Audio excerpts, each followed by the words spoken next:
안녕하세요. 최부자 부동산입니다. 네, 오늘은 또 강원도 횡성군 둔내면 삭교리를 선풍 임장 한번 해보겠습니다. 강원도 생각하면은 보통은 이제 저희 세대는 감자를 많이 생각하죠. 뭐 강원도 사투리, 뭐 옥수수. 뭐. 근데 지금 세대 분들은 또 평창 올림픽이나 아니면은 이제 휴양, 관광, 스키장 뭐 이런 것들 생각 많이 하실 거예요. 돈 내면 섭교리에도 보면은 이제 자연휴양림이 여기 있습니다. 그리고 수체험장도 여기 있고요. 이렇게 산림청 휴양 가시면은 이렇게 휴양림을 이제 예약하실 수도 있고, 그리고 숲체험도 할 수 있습니다.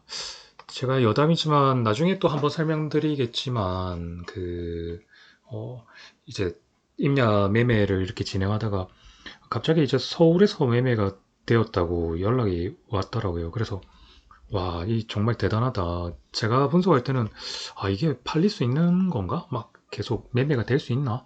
막 그렇게 이제 그 토지를 어떻게 이제 활용해야 될까 정말 고민을 많이 했었거든요. 근데 이제 계약이 되었다고 서울 쪽에서 연락이 왔습니다. 그래서 근데 계약 당사자를 보니까 서울 노원구예요. 그러니까 구청입니다, 구청. 이게 왜 이제 이거를 매매를 했냐 이제 제가 분석에 들어가니까 그 노원구에서 이제 숲 체험 이런 것들을 이제 하더라고요, 휴양림. 그래서 노원구민이 이제 그 휴양림 이렇게 무료로 체험할 수 있는 그런 것들을 운영하더라고요. 세계 휴양 박람회 이런 것들도 하고. 아, 그때 제가 또 머리를 한번 탁 깨달았습니다. 야, 정말 세상에는 네, 제가 모르는 것들이 너무 많구나. 그렇게 이제 실제 국가기관과 계약을 하는 그런 식으로 그런 방향도 또 있었습니다. 그래서 이제 우리가 생각할 때 무조건 이런 임야가들이 있다 해서 뭐 어렵다 이런 건 아니고요. 뭐 그런 부분들이 있으니까 자 이제 이 돈내면 삭교리를 이제 보시면은 네이버 부동산을 이제 보십니다. 보시면은 보통은 제가 말씀드린 대로 산이잖아요. 산이면 뭐가 있을까요? 보통은 네 토지들이 많고 그 다음에 대부분 이제 토지들이죠. 토지들이 많고 그다음 뭐 건물들도 있을 수 있고 그다음 이제 주택, 상가도 있겠지만 주택들도 있습니다. 예, 보통은 이제 펜션들이 단독주택에 또 많이 하기 때문에 스테이나 그런 것들을 많이 하죠. 보통 그 지도로 보시면은 도로가 하이패스 영동 고속도로가 이렇게 지나가고 그리고 이 IC를 통해서 도로들이 이런 식으로 되어 있다 보니까 이 도로를 따라서 아마 뭐 마을들이나 뭐 아니면은 뭐 캠핑장 그 다음에 펜션 이런 것들이 형성되어 있을 겁니다. 숲 체험장도 있고 거기에 관련된 이제 뭐 먹거리들 그런 것들도 이제 형성이 되어 있겠죠. 자, 우선 땅야로 한번 보겠습니다. 땅야로 우선은 이 부분을 이제 보시면은 자, 왜 부동산이 어렵다 어렵다 하는데 네, 금액들이 괜찮거나 아니면 필요 목적에 의해서 막 계약이 많이 됩니다. 보시면 요런 데도 이제 여기 보시면은 뭐 거의 전원주택처럼 만들려고 했던 것 같아요. 여기는 네, 이렇게 돼 있고 여기는 뭐 그 삭규리는 아니지만 이제 한번 위치를 보는 겁니다. 아마 여기도 뭐 비슷한 것 같고요. 여기는 왜 샀을까 보면은 어떤 이거는 또 분석이 들어가야겠네요. 또 보통 이제 이 주거지 지역 쪽에 이제 뭐 농사를 짓거나 뭐 여기는 사규리는 아니지만 이제 이렇게 이제 판단이 들어 보입니다. 어, 그리고 뭐 갑자기 이런 곳에 막 거래가 되어 있다 그러면 이제 집들이 아니면 이제 펜션들이 같이 들어오는 거겠죠. 뭐 여기도 그럴 수 있고 이제 또 이 시골 집들은 촌집들은 어르신들이 또 소유하고 있다 보면 자녀분들이 이제 해결 처리가 안 되기 때문에 이거를 철거를 잘 안 해요. 이제 세금 때문에 주택으로 그대로 놔둔다. 그러면 폐가가 돼가지고 여행을 갔다가 이제 실제 스테이를 하려고 하시는 분들도 있고 뭐 여기는 이 비닐하우스를 많이 샀네요. 이런 식으로 뭐 좀 판단이 됩니다. 뭐 앞서 말씀드린 대로 이제 그렇게 폐가들이 팔리기도 하고 여러 목적에 의해서 이제 거래가 됩니다. 자, 플래닛으로 한번 보시죠. 플래닛으로 보면 네, 도로나 철도가 이런 식으로 있고 보통은 이렇게 그 도로를 따라서 그 주변으로 이제 개발이 됩니다. 이 보통은 우리가 임야라고 이제 생각하게 되면 자연 녹지 도시 지역을 이제 자연 녹지로 볼 수 있겠지만 또 비도시 지역으로 이제 넘어가게 되면 보통 이제 그 도로 라인들은 보통 이제 관리 지역들이 많아요. 계획 관리 이제 지역이 많고, 그리고 안쪽으로 들어가면서 뭐 보존 관리, 생산 보존 관리 되어 있고, 그리고 아예 이제 농림 지역이나 이제 자연환경 보전 지역 이렇게 이제 들어갑니다. 그래서 지금 보시면은 도로 라인 같은 경우는 계획 관리로 이제 되어 있어요. 그만큼 사람들이 모여 살 수 있고 건축을 할 수 있게끔 좀 개발을 할 수 있게끔 그런 식으로 이제 됩니다. 여기 보시면 뭐 펜션이랑 예, 이런 커피숍이나 이런 것들이 있잖아요.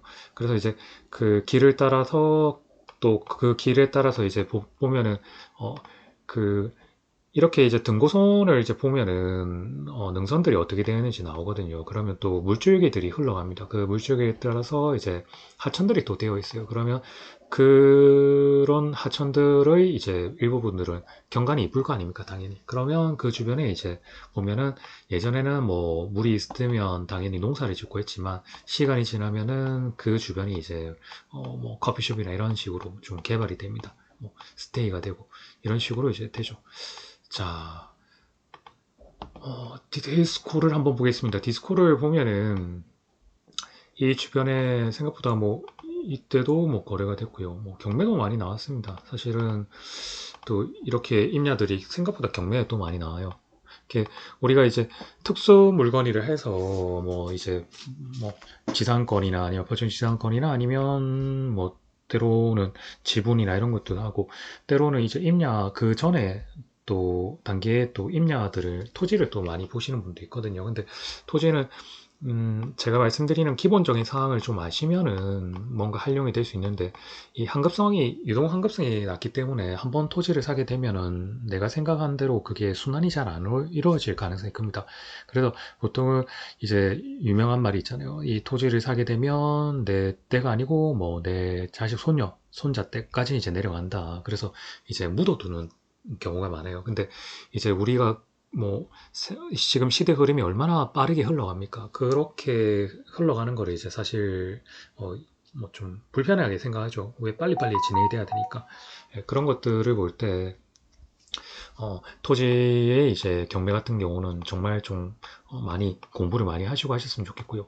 보시면은 뭐 이런데 24년도 뭐 실거래 단독주택 이제 여기에 뭐 펜션이 들어설 수도 있고 아니면은 뭐 또 실제로 세컨하우스로 살 수도 있고 그렇게 됩니다. 평당 여기 보시면 뭐 52, 110만 원 뭐 이런 식으로 토지들은 뭐 30, 18만 원 도로 라인으로 따라서 이제 금액대가 이제 더블에서 한 1.5배에서 더블이 됩니다. 그런 식으로 좀 보시면 될 것 같고 자 밸류 맵을 이제 보십니다. 돈 내면 사큐리가 여기에 위치하고 있습니다. 여기 위치하고 있죠. 이렇게 어, 자, 이런 식으로 길이 올라가서 우리가 또 이렇게 길을 본다 하면은 이게 이제 실제적으로 우리가 도로를 볼 줄 아는 법도 알아야 되거든요. 나중에 무턱대고 그냥 우리가 눈으로 보는 도로가 실제 도로인지 아닌지 그게 정말 사유지인지 추후에 이제 기부 촬영해서 도로를 바꿀 수도 있는지 아니면 현황도로인지 여러 가지 이제 그런 것들을 볼 줄 알아야 됩니다. 그래서 이제 이렇게 만약에 도로를 따라서 올라간다. 그러면은 이게 사실 내가 사는 부동산과 이제 도로가 어떤 관계가 있고 그 도로가 이제 실질적으로 큰 도로로 내려왔을 때 이게 사유지인지 이런 걸 항상 체크를 해야 된다고요. 그래서 이제 건축할 수 있는 도로도 확실히 봐야 되겠지만 이런 것들을 안다 하면은 이제 개발 행위를 할 수 있는 기본적인 게 되는 겁니다. 그래서 이제 우리가 자극적인 유튜브나 이제 그런 영상들을 많이 보잖아요. 내 땅인 줄 알고 내 집에 이제 뭐 매매 계약을 하고 들어갔는데 갑자기 뭐 한두 달 뒤에 뭐 옆집에서 여기 내 땅이라 해가지고 뭐 펜스를 치고 못 다니게 하고 막 그런 분쟁들이 있잖아요. 아니면 내 땅인데 옆집에서 막 사용하는 경우도 있고 막 이렇게 보통 지적 측량을 다 하고 지적 측량, 경계 측량, 이제 학장 측량 이런 거 다 하고 뭐 다 이제 진행을 하는데 때로는 그런 걸 잘 모르시니까 중개사 분들도 또 모르시는 분도 있어요, 사실은. 또 모르시는 분도 있고 또 일부러 설명을 안 해주신 분도 있고 그러니까 이제 결국 본인이 이제 공부를 많이 해야 됩니다. 그래서 이런 부분들이 있다 이렇게 보면 자 거래는 이쪽은 뭐 별로 많지는 않네요. 뭐 자, 이런 식으로 이렇게 이제 펜션들이 모여 있으면은 그때 당시에 땅을 살 때는 금액대가 뭐 이런 식으로 되어 있는데 실제 이제 건물이 지어지면 금액대가 달라지거든요. 이렇게 우리가 생각할 때 옛날에는 이제 땅을 사서 건물을 지으면은 뭐 그 건물을 팔고 나면은 뭐 아주 시세 차익을 남길 수 있다 하는데 지금은 건축비도 많이 올랐고 그 다음에 대기 수요가 많지가 않습니다. 그래서 그런 부분들을 확인을 잘 하셔야 돼요. 여기 보시면 2025년도에 이제 매매가 직거래가 됐네요. 또 지금은 직거래를 또 많이 하세요. 예, 직거래를 많이 합니다. 예전처럼 이제 중개거래를 하기보다는 그리고 중개를 맡긴다 하더라도 실제 거래가 뭐 잘 안 이루어지는 경우도 있고요. 뭐 또 지금 당근에 하는 경우도 많고 또 이제 다르게 본인이 직접 개인이 이제 광고를 내는 경우도 있고 그래서 이런 식으로 이제 흘러가는 겁니다. 경매도 많이 나왔습니다. 이런데 이제 내가 대출을 많이 일으켜서 이제 이런 거에 이제 표현을 하지만 올인을 한다. 여기에 대한 이제 뭐 임대 사업 수익으로 이자를 충당하는 식으로 이제 하시는 분도 있어요. 이제 노후에 이렇게.